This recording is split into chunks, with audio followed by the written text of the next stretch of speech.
Llegamos a la última meditación de nuestros ejercicios espirituales y les invito a que esta última charla, esta última reflexión, esta última meditación nos sirva para centrar la atención del corazón, la mirada del alma en lo que siempre debió de estar centrada y hacia donde nunca debimos de dejar de mirar, que cuántos males nos han venido precisamente por haber apartado la mirada de ese lugar. Me refiero al misterio de la cruz.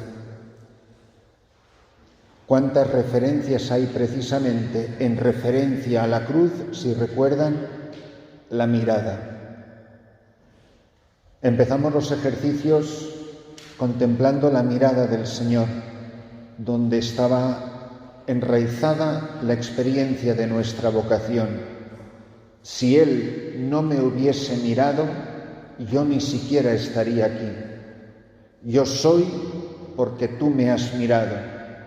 Si no hubiera escuchado su voz y experimentado la fuerza de su mirada, ninguno de nosotros estaría aquí en este momento de nuestra vida, siguiendo la secuela Christi, la huella de Cristo, el seguimiento del Señor en la vocación sacerdotal. Porque tú me has llamado, porque tú me has mirado. En referencia a la cruz, la mirada es fundamental. Así espontáneamente recuerden, mirarán al que traspasaron.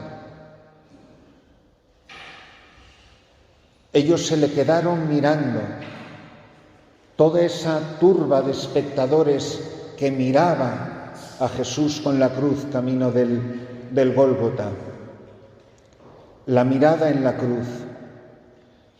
Recuerden la liturgia del Viernes Santo, cuando en ese momento impresionante, desde la parte de atrás de la iglesia, aunque hay diferentes ritos, como recuerdan, para realizar este momento de la liturgia del Viernes Santo, cuando se va descubriendo la cruz progresivamente, dice: mirad o miren el árbol de la cruz donde estuvo clavada la salvación del mundo. Recuerdan, ¿verdad? ¿Qué nos pasa muchas veces? Que dejamos de mirar al que traspasaron. Como Moisés alzó la serpiente en el desierto y cuando el pueblo la miraba, quedaban curados de sus heridas, de las mordeduras de las serpientes. Que todas las heridas que llevamos, culpables e inculpablemente, se curan mirando al árbol de la cruz, mirando al crucificado.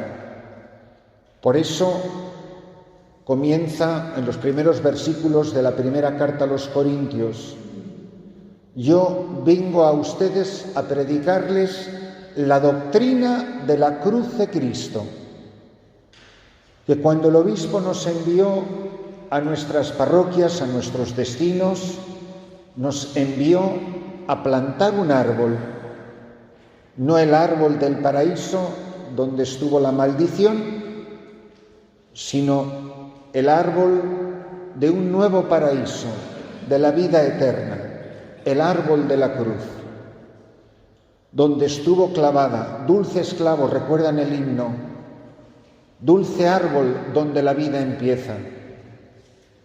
Esta es la clave del Evangelio. Usando una frase un poco cursi de la teología, esta es la clave hermenéutica, sin la cual es imposible entender el Evangelio, porque la cruz es la suprema epifanía del amor de Dios o de Dios que es amor. La predicación de los apóstoles está centrada en el misterio de la cruz, que como hemos venido repitiendo esta palabrita, y ya a estas alturas todos entendemos lo que queremos decir, es un gran misterio. Tan misterio como que dirá el apóstol en 1 Corintios 1:23, es escándalo para los judíos, locura para los gentiles, pero es fuerza y sabiduría de Dios para los llamados judíos o griegos. Recuerden el gran libro de esa extraordinaria santa y mártir Benedicta de la Cruz, La sabiduría de la cruz. Sapientia Crucis. Es un gran misterio que una persona divina llega a morir de verdad en el madero de la cruz. Parece imposible, parece absurdo, incomprensible, pero es así. Es lo que nos enseña la fe católica, que el Hijo Divino encarnado experimentó la suprema humillación de la muerte de la cruz. Y además una muerte infame, ignominiosa, vergonzosa. Y sin embargo, los judíos incrédulos veían en ello la prueba de que él no era el Mesías. Mateo 27:43, ¿cómo va a ser el Mesías muriendo una muerte tan infame? Y sin embargo otros, paganos como el centurión, ven en la cruz la experiencia de la fe. Verdaderamente este hombre era hijo de Dios. Mateo 15:39. ¿Cuál es la raíz, el núcleo del misterio? ¿Cuál es la raíz que sustenta todo este drama, toda esta realidad? Que en realidad, y lo dice el mismo Jesús, la muerte de Cristo en la cruz no la han decidido ni los romanos, ni los judíos, ni los fariseos, la ha decidido el Padre. El cáliz que mi Padre me da de beber es la voluntad del Padre. Vayamos a Jerusalén, pero el Hijo del Hombre tiene que padecer mucho. Eso es muchísimo antes de todas las circunstancias que rodearían su muerte. Él nos amó a nosotros y envió a su Hijo como víctima expiatoria de nuestros pecados. Primera de Juan 4:10. Romanos 8:32. No perdonó a su propio Hijo, sino que le entregó por todos nosotros. Y uno se pregunta, ¿cómo es posible que en la suma abominación de la cruz sucediera según los designios de la presciencia de Dios, que ya estaba en el plan de Dios, que este niño nacía para morir y morir crucificado? Pero es como Dios Padre ha dado cumplimiento a lo que estaba ya anunciado por los profetas. No estaba anunciado, recuerden lo que le dice a los discípulos de Maús, no estaba anunciado por los profetas que el Mesías iba a padecer. De lo que no hay duda en la pasión de Cristo es que la cruz y muerte de Jesús es el mandato del Padre. Juan 14:31. Tan es así que dirá, no tendrías ninguna autoridad sobre mí si no te viniera de lo alto. Nadie me quita la vida, sino que el Hijo del Hombre la entrega libremente. Filipenses, el famoso cántico 2:8, donde Él es obediente hasta la muerte y muerte de cruz. Muere como hijo, amando al Padre. Y nunca el Padre ha amado tanto al Hijo, y nunca el Hijo ha amado tanto al Padre como cuando Cristo es alzado entre el cielo y la tierra. Son preciosas las palabras de la plegaria eucarística de la reconciliación, si recuerdan. Extendió sus brazos entre el cielo y la tierra. Son palabras impresionantes de la liturgia. ¿Por qué es un gran misterio? Otro aspecto. Pues porque en la obra más santa confluye el amor más grande con la obra más criminal.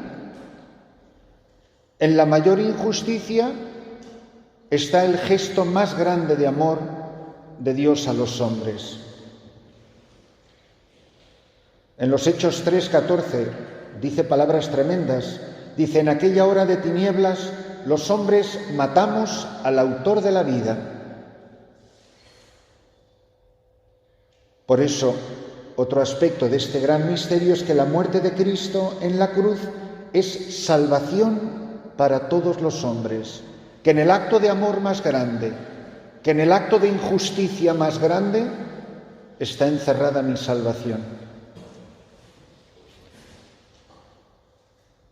Y por eso, pretender explicar el misterio, pretender disecar lo inefable del misterio de Dios, es un completo absurdo. Pero lo que es evidente es que si Él se entrega como Cordero en toda la mentalidad del pueblo hebreo, es porque Él es expiación. Él es el precio.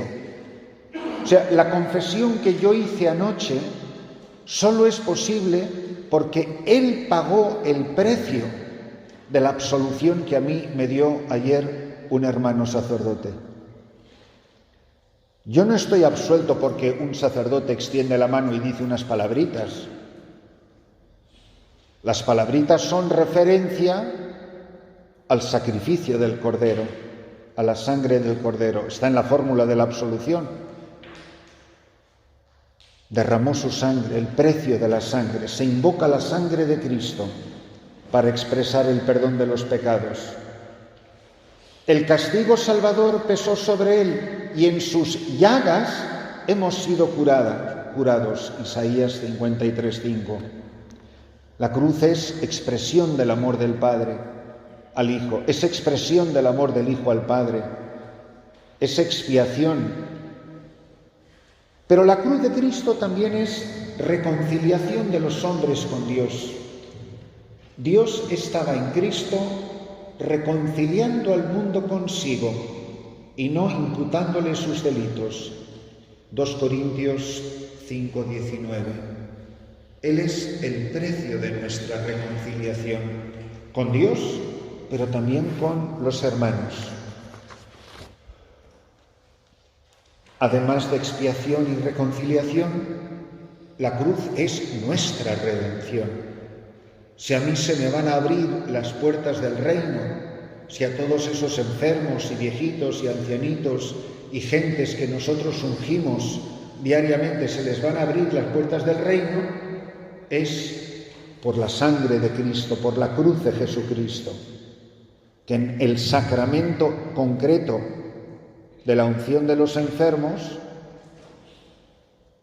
se derrama todo el poder y la potencia de la cruz de Jesucristo. Por lo tanto, la cruz es redención. Pero la cruz de Cristo también es un sacrificio, una ofrenda cultual de valor santificante extremo. Cristo nos amó y se entregó a sí mismo por nosotros como ofrenda, sacrificio, como ofrenda y víctima a Dios. Efesios 5:2 y muchas otras citas. En definitiva, la cruz es la victoria definitiva de Cristo sobre la muerte y el diablo, las consecuencias del pecado original. Es la derrota definitiva. Satanás está derrotado desde aquella tarde de viernes. Él ya ha sido vencido. Su cabeza, la de la serpiente, ya ha sido pisoteada. Es la victoria definitiva. Miren, para San Juan, en el Evangelio de San Juan, que nos cuenta tantas cosas que no cuentan ninguno de los sinópticos, sin embargo hay unos vacíos, no digo imperdonables, porque ¿quién soy yo?, pero al menos inexplicables. O sea, San Juan ni siquiera cuenta la institución de la Eucaristía. Tenemos 4 relatos, los 3 sinópticos y los corintios, pero San Juan no dice ni una palabra. Ahora, nos cuenta un montón de cosas sobre la última cena que no cuenta nadie más, como por ejemplo el lavatorio de los pies. Pero en el momento que va a empezar la última cena, se queda callado. Inexplicable. Y tampoco nos cuenta Pentecostés. Y consta por los demás relatos que no solamente estaba presente, sino que tenía un protagonismo especial, como por ejemplo estar reclinado sobre el pecho del Señor. Pero eso no lo cuenta él mismo. Entonces, ¿por qué no lo cuenta? Porque para él no es necesario. Para él, el banquete eucarístico, la institución de la Eucaristía, la última cena, es lo que ocurre en la cruz. La Eucaristía es el Gólgota. O sea, es decir, para San Juan, la cruz ya es la gloria. Pentecostés, para Juan, ocurre en la cruz. El Espíritu se derrama cuando revienta la vasija, que es el cuerpo de Cristo. Sangre y agua, como signo de la Eucaristía, como signo del Espíritu, de la última cena y de Pentecostés. Nosotros nos gusta mucho ir separando todos los acontecimientos, pero en realidad son acontecimientos que no son secuenciales, muchas veces son concomitantes. Ya en la misma cruz está la victoria. Por eso, qué importante es saber descubrir el valor sacrificial y la victoria sobre el demonio, que nos tenía esclavizados. Fíjense las palabras de Juan 12:31, dice Jesús: ahora el príncipe de este mundo será arrojado fuera.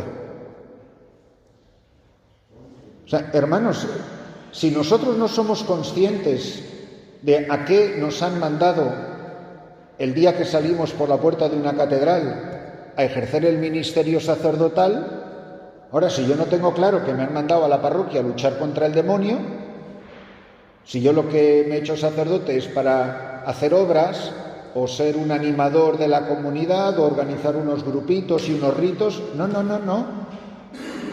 Tú estás ahí para luchar contra el lobo, para defender al rebaño, para buscar a las ovejitas perdidas que está devorando Satanás, y que no se te escape ninguna. Y que me duela, y que sepa que estoy en combate, que esto es una lucha. Entonces, si no tenemos claro quién es el enemigo, no nos hemos enterado para qué nos hemos hecho sacerdotes. ¿Qué es lo que vemos cuando contemplamos la cruz? Evidentemente un signo doloroso: clavos, sangre, sufrimiento, abandono, humillación extrema, la muerte. Pero eso es lo que vemos. Sin embargo, ¿qué es lo que significa? ¿Qué significa la cruz de Jesucristo? Si no es la suma elocuencia del crucificado. Es decir, una cosa es los signos de la pasión de Cristo y otra lo que significa. Cualquiera puede verlo, pero no todo el mundo puede entenderlo. Por eso la cruz es la revelación suprema de la caridad, del amor de Dios. Todos esos signos horribles de sufrimiento no son más que testimonio del amor invencible de Jesucristo, el Hijo de Dios. El amor se revela de muchas palabras, obviamente, con gestos, con palabras, con ayudas, con entrega. Ahora, el signo más elocuente de la cruz, del amor, es el misterio de la cruz.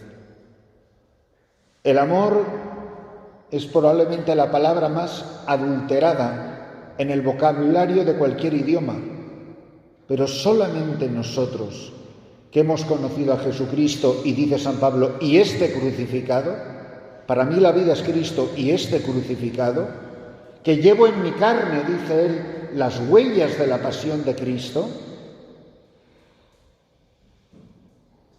no hay expresión más viva y más real de cuánto ha amado Dios a los hombres.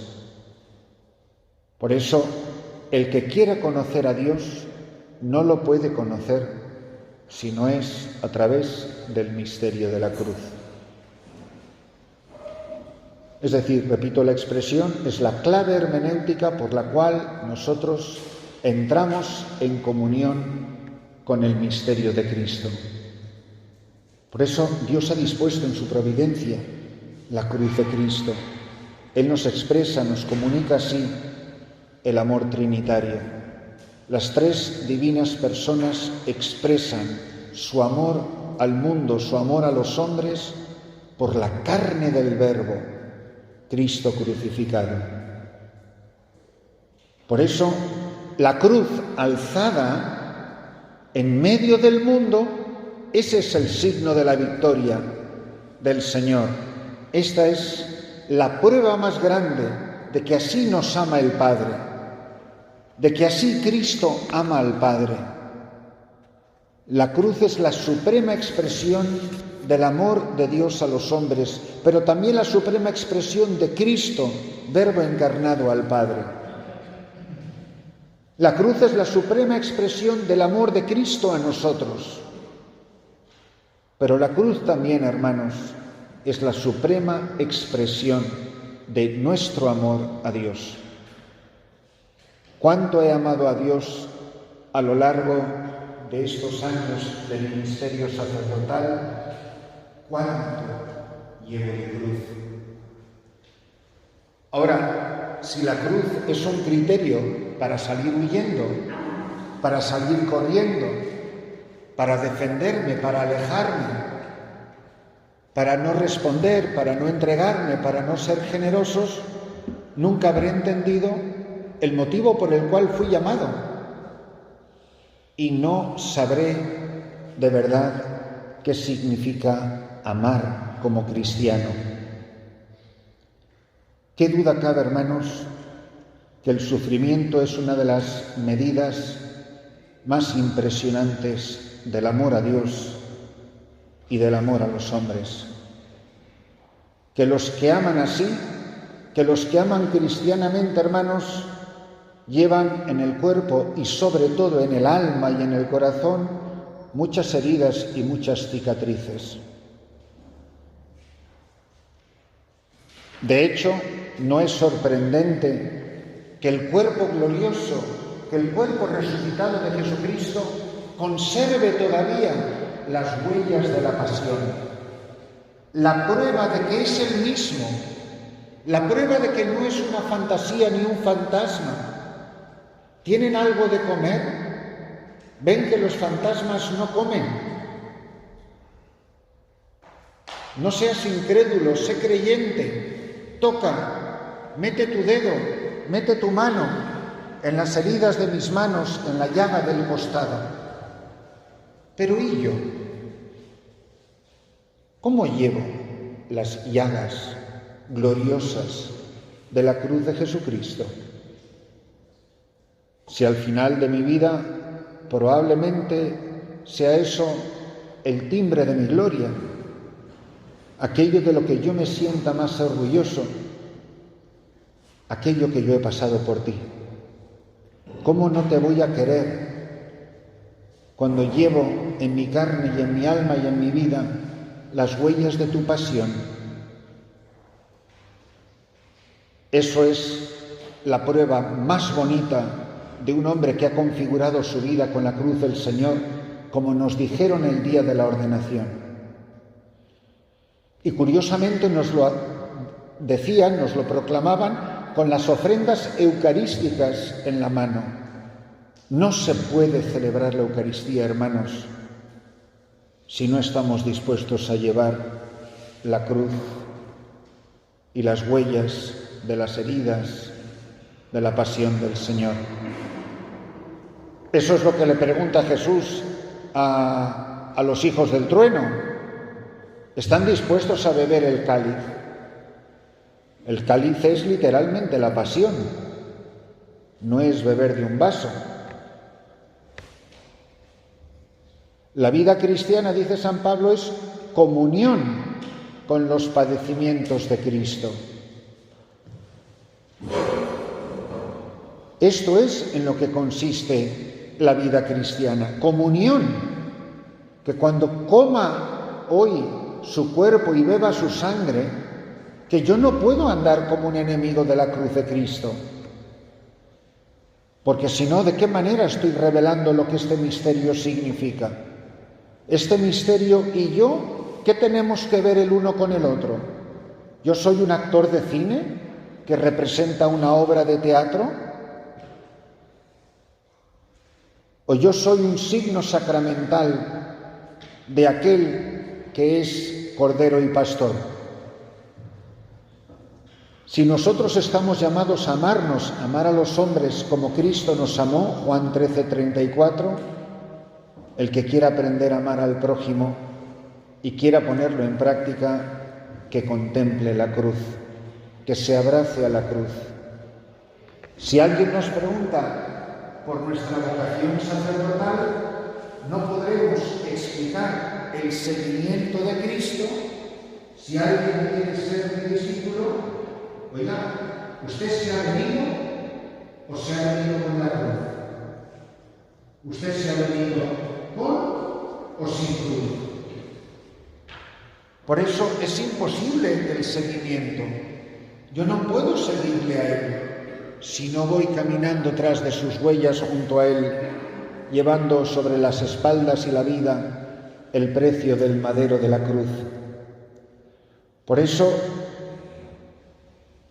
Cristo crucificado en la cruz nos va a mostrar la máxima ley del Evangelio, el amor a Dios, el amor a los hermanos, el amor extremo, que nadie tiene amor más grande que el que da la vida, que si yo no estoy dispuesto a entregar la vida en el sitio donde ahora mismo estoy ejerciendo el ministerio, yo me tendría que preguntar muy seriamente si se cumplen en mí las palabras de Jesús a Pedro: ¿me amas más que estos? Apacienta. Y apacentar no significa solo físicamente dar de comer. Apacentar significa también defender, proteger, llevar en mí las heridas que no les han hecho a ellos, que yo me he interpuesto entre el pueblo y el abismo del mal, que yo estoy ahí en primera línea de batalla para defender al rebaño. Por eso, qué importante es que la cruz sea el sello de garantía de una auténtica espiritualidad cristiana y no digamos sacerdotal. Fíjense que dice Hebreos 9:22, no hay perdón sin derramamiento de sangre. Si queremos ser sus discípulos, que estamos llamados a tomar la cruz. Y por eso, todo camino espiritual que no pase por esto, todo camino espiritual que consista en evitar esto, para mí un perfecto ejemplo son las sectas protestantes. Para mí son la mayor definición de cristianos, si es que se les puede llamar tales, que caminan como enemigos de la cruz de Cristo. Todo es sanación y todo es milagro, porque lo importante es quitarse el sufrimiento. Ellos han decidido que Dios no quiere que suframos y la prueba de que Dios nos ama es que nos hace milagros y la gente va a sus grandes asambleas para ver milagros, para ver cómo nos quitan la cruz. Pero no enseñan ni están dispuestos a llevar la cruz. Recuerden las palabras de Jesús: el que se humilla será ensalzado, Lucas 14:11. Por eso, también nosotros sabemos que solo participando de la kenosis del Verbo, también nosotros seremos exaltados y recibiremos el nombre que está sobre todo nombre. La cruz es la glorificación del humillado. Y qué maravilla, qué bonito es cuando ves a un sacerdote, a un hermano, vivir esto en serio, unido a Cristo, unido a los sufrimientos de Cristo.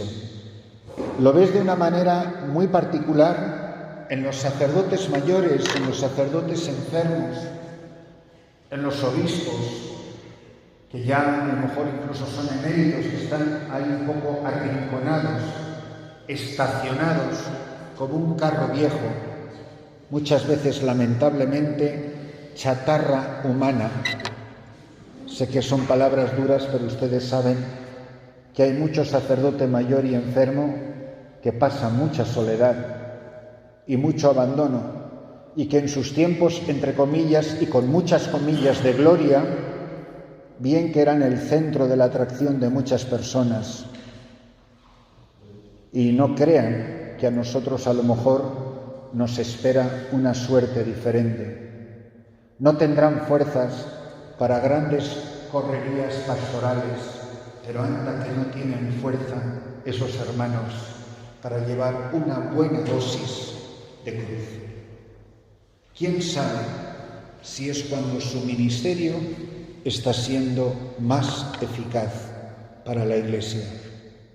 El ejército de Israel vivía en la fantasía de que estaba venciendo a los enemigos, pero nunca cayó en la cuenta que en el monte había un hombre orando, con las manos levantadas a Dios. Me acuerdo que tuve una chica, una muchacha española, universitaria, que vino a trabajar a mi parroquia. Estuvo como unos 7 u 8 meses colaborando con nosotros en la evangelización, y cuando terminó la experiencia para regresarse a España, entró directamente en un monasterio de clausura, en una orden que solo tiene un monasterio fuera de España. Se fundó después de la Guerra Civil, en los años 40, en Madrid, un obispo auxiliar que luego murió como obispo emérito de Valencia, arzobispo, Monseñor José María La Higuera. Si quieren lo pueden buscar un día. Se llaman Oblatas de Cristo Sacerdote, y están fundadas, su única vocación, su carisma, el motivo de existir es ofrecer su vida, no solo sus oraciones, sino su vida entera, por la santificación de los sacerdotes. Y están día y noche en todos sus monasterios delante del Santísimo, como hicimos anoche, pero las 24 horas del día, de todos los días de la semana, orando por nosotros. Y cuando esta chica se despidió de mí, yo le dije, sabía que ingresaba en esta comunidad maravillosa de oblatas, le dije, se llamaba Marina, le dije, Marina, yo sabía que iba a entregar su vida por los sacerdotes, el resto de su vida iba a ser un sacrificio por todos nosotros. Le dije, Marina, yo seguiré de pie mientras tú estés de rodillas. Pero Marinas hay mucha gente, sosteniendo el sacerdocio de mucha gente, de muchas oraciones y de muchos sacrificios y de muchas lágrimas de muchas madres y padres, de mucha gente maravillosa que reza y reza y reza y reza por los sacerdotes, que nos sostienen en la cruz de Cristo. Y no olvidemos a toda esa gente, y no vivamos en la fantasía de lo maravillosos que somos, que si hoy estamos aquí y no hemos abandonado el ministerio y la batalla, a lo mejor no es por nuestros propios méritos, y ustedes lo saben. ¿Que dónde estaríamos nosotros si no hay tanta gente que está de rodillas por ti y por mí? Obviamente, la cruz de Jesucristo florece, llega a su máxima expresión en la resurrección, pero recordando el signo del cirio pascual, que estamos injertando unos clavos en la cera del cirio que nos proclama la resurrección de Cristo. Para recordar, recuerden esas palabras, por estas llagas, recuerdan, santas y gloriosas, y ahí estás metiendo tú un clavo en la cera. Por estas llagas santas y gloriosas. La liturgia, que son palabras vacías o palabras que son mi vida. La liturgia no hay que inventarla. La liturgia hay que contemplarla, vivirla, rezarla, porque es ella la que nos educa a nosotros. Y qué maravilla es cuando uno contempla esto con toda su belleza. Y qué maravilla es, hermanos, cuando ves a sacerdotes y a muchísimos laicos que llevan con tanta gallardía, con tanta dignidad, con tanta coherencia su pequeña cruz, la de todos los días, la que no sale en los periódicos, la que no se publica en el boletín parroquial, por la que no nos van a dedicar una calle.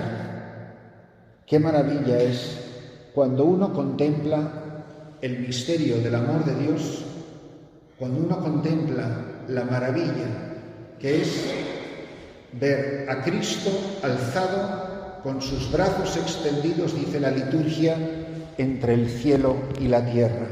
Es precisamente ahí donde nosotros, en la exaltación del crucificado, descubrimos esto. Pero es que al pie de la cruz estaba su madre.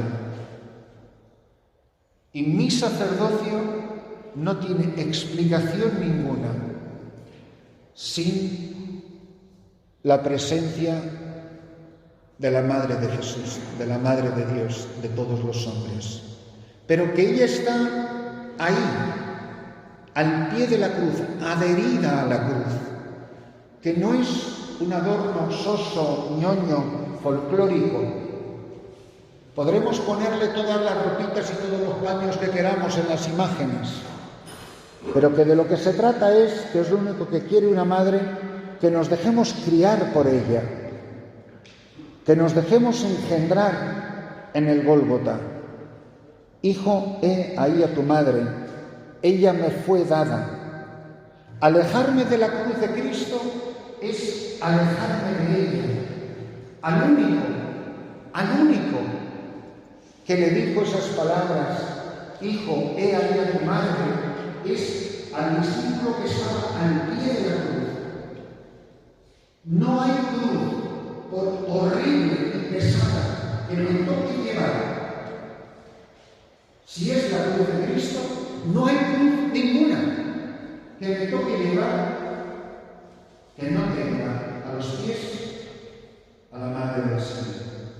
Nunca, jamás estaremos solos ante la cruz. Donde está la cruz del Señor, claro que está el Señor crucificado, pero está ella, al pie de la cruz de cada uno de sus hijos. Ella se encuentra con su hijo al pie de la cruz. Ella se encuentra con Juan y lo recibe como hijo al pie de la cruz. Y esto no es ñoñería, esto no es érase una vez, esto no es Caperucita Roja, esto es el Evangelio, que nunca jamás, en las horas más horribles, en los momentos más oscuros de mi vida, siempre estará esta mujer. Quien sostuvo el sacerdocio, el sacrificio del Hijo. En otras palabras, cuando yo esté peor, cuando yo esté más humillado, cuando yo esté sufriendo más eficaz es mi sacerdocio y más poder reclamar a la Virgen María como madre. Que quien sostuvo, quien se entrega en la imagen de una manera plástica, la imagen de la piedad, el cuerpo, el descendimiento del Hijo de Dios, ahí en la cruz, en brazos de María. En brazos de María está la cruz de cada uno de sus hijos. Y esto, miren, no es ni ñoñería, ni meditaciones pías, ridículas. Esto es evangelio y teología. Y como digo, si somos testigos es porque lo hemos experimentado. Y cuando les pregunto, ¿para ustedes Jesucristo es real? No está de más que pregunten, ¿para ustedes María, la Virgen Madre de Dios, es una persona real? O sea, ella de verdad existe en mi vida, ella sirve para algo. Tengo personal con ella. He experimentado que cuando sufro, la descubro ahí y veo su huella de madre sosteniéndome en ese momento oscuro y triste.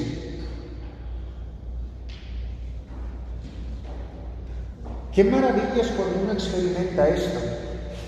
Les comparto una pequeña anécdota de mi vida. La última vez que estuve ayudando a la Madre Teresa en la India, en el año 1981, me faltaba un año de teología, empezaba cuarto de teología para ordenarme. Cuando regresé del verano, del tercero a cuarto, a los 4 días de empezar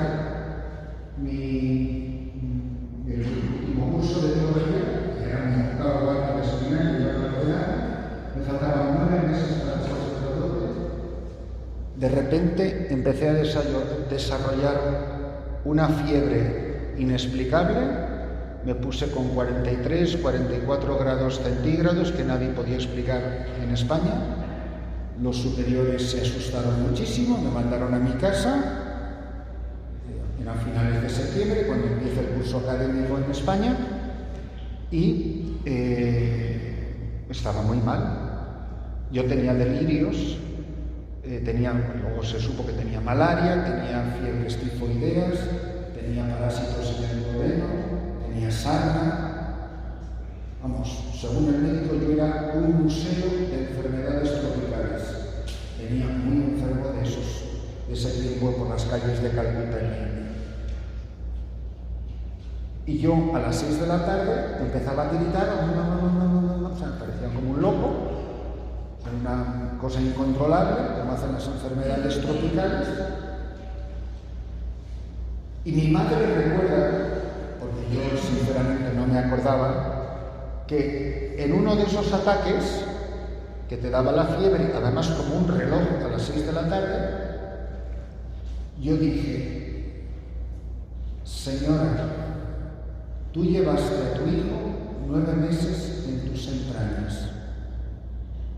Si tú me concedes la gracia de celebrar una misa, yo me muero el hombre más feliz que ha pisado la tierra.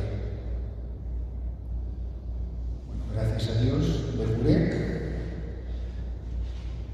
pero cuando regresé al seminario, piensa en lo que son los caminos de Dios.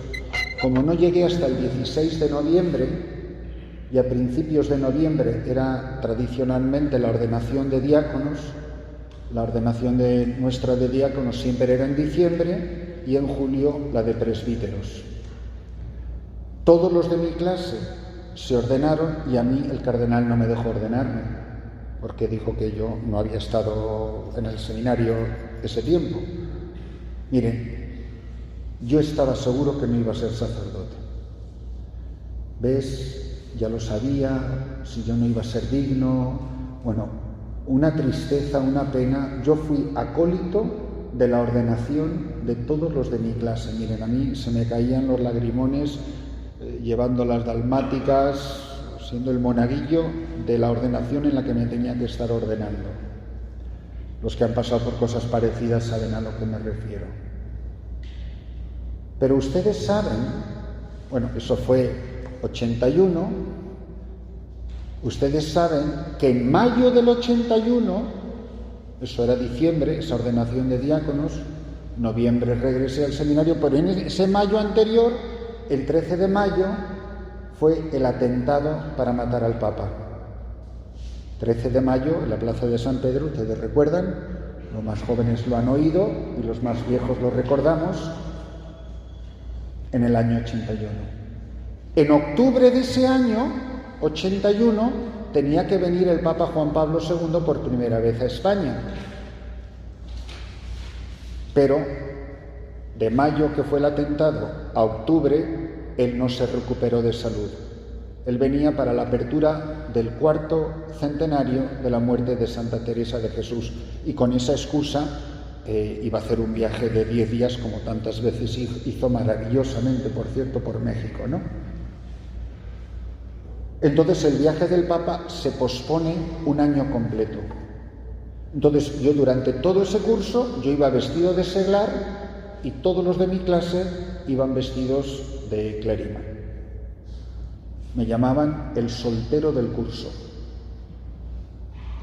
Cuando llega el momento de la ordenación, que todos los de mi clase se van a ordenar de presbíteros, me llama el cardenal y dice, bueno, a ver qué hacemos contigo, porque ni una cosa ni la otra.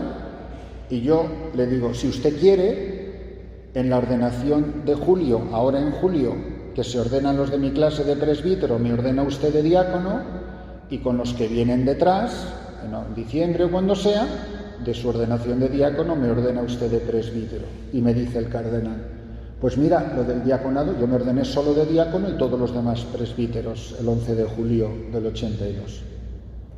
Pero, ¿a ti te gustaría que te ordenara sacerdote el Papa? Yo me quedé boquiabierto, porque es que el Papa viene en noviembre. Te ordenas de diácono en julio, te dispenso de intersticios, y en noviembre va a haber una ordenación, no lo sabíamos nadie, lo sabía el cardenal y 4 obispos más.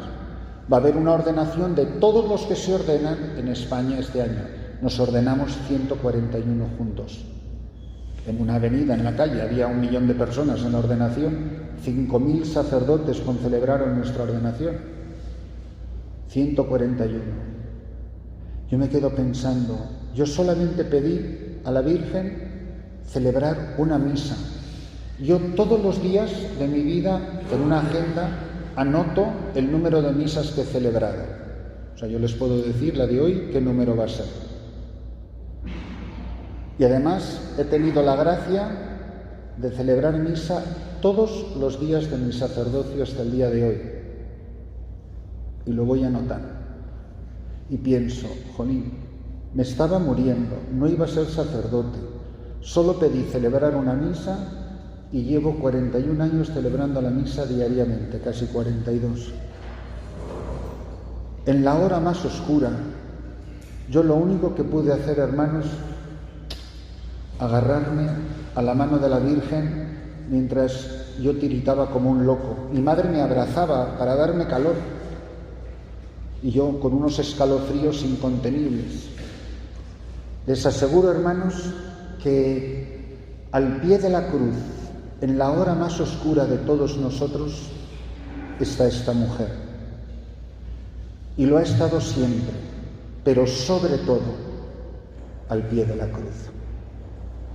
Que no tengamos temor al misterio de la cruz, que no tengamos temor al sufrimiento, que no temamos ser marcados, que a lo único que tengamos miedo en esta vida es a no ser fieles. Que Él siempre nos ha sido fiel y que la cruz es lo único que ha sostenido nuestro sacerdocio.